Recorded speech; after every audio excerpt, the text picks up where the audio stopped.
OCO, Mr. Chairman, members of the committee, Wado for inviting me to speak today. Supreme Court Justice Hugo Black once wrote that great nations like great men should keep their promises. Cherokee Nation is keeping our promise to the Cherokee Freedmen and their descendants under our Treaty of 1866.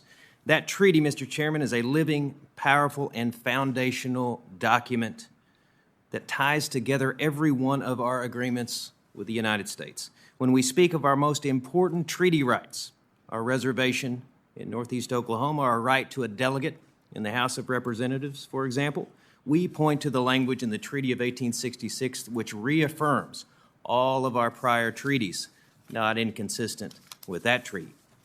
Cherokees must defend and we must preserve the Treaty of 1866. Article 9 of that treaty states that, quote, all freedmen and their descendants shall have all the rights of native Cherokees. Not some of the rights, all of the rights. Treaty obligations ought to mean something.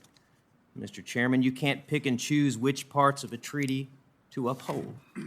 We criticize the United States when it fails to live up to its treaty obligations, yet we in Cherokee Nation have a responsibility to live up to ours. For Cherokee Nation, the issue of freedmen citizenship was settled 156 years ago.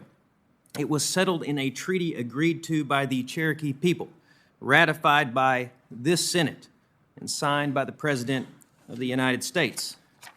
Our ancestors agreed in 1866 to forever cede the right to exclude freedmen and their descendants.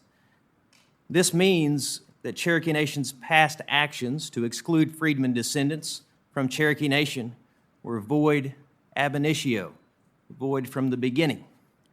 The enslavement of other human beings and the subsequent denial to them and their descendants of their basic rights is a stain on the Cherokee Nation, and it's a stain that must be lifted. Mr. Chairman, I offer an apology on behalf of the Cherokee Nation for these actions. Just as important, I offer a commitment to reconciliation. I'm proud of the many actions that we've taken over the last 5 years towards reconciliation. In 2017, a federal district judge decided the Nash case. That case confirmed that the 1866 treaty remains alive and well and guarantees that descendants of Cherokee freedmen shall have, quote, all the rights of native Cherokees. To bring that matter to a close, Cherokee Nation did not appeal. The day after that historic decision, our own Supreme Court affirmed full citizenship for freedmen.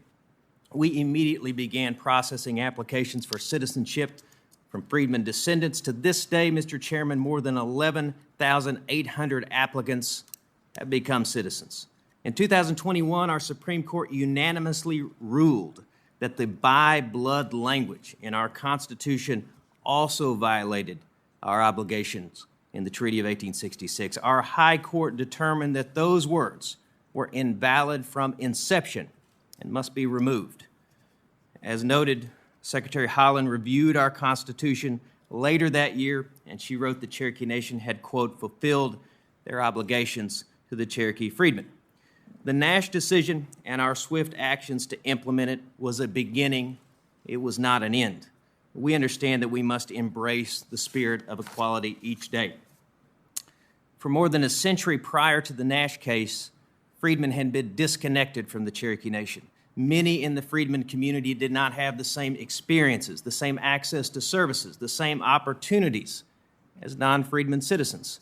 It's essential that we work to bridge that gap. So in 2020, I issued an executive order on equality, reiterating our commitment to that ideal. We also need to make sure that we are mindful of the freedmen experience. So in 2021, I announced the Cherokee Freedmen Art and History Project, which seeks to ensure that freedmen voices are represented within the Cherokee story.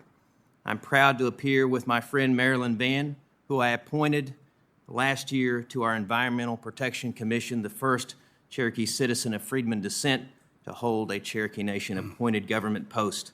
Mr. Chairman, I'm here today because it's a moral imperative that I be here. I'm here to proclaim that having finally kept our promise to Cherokee freedmen, Cherokee Nation is a better nation. It is a stronger nation. Mr. Chairman, I'm here representing a great nation. What-o.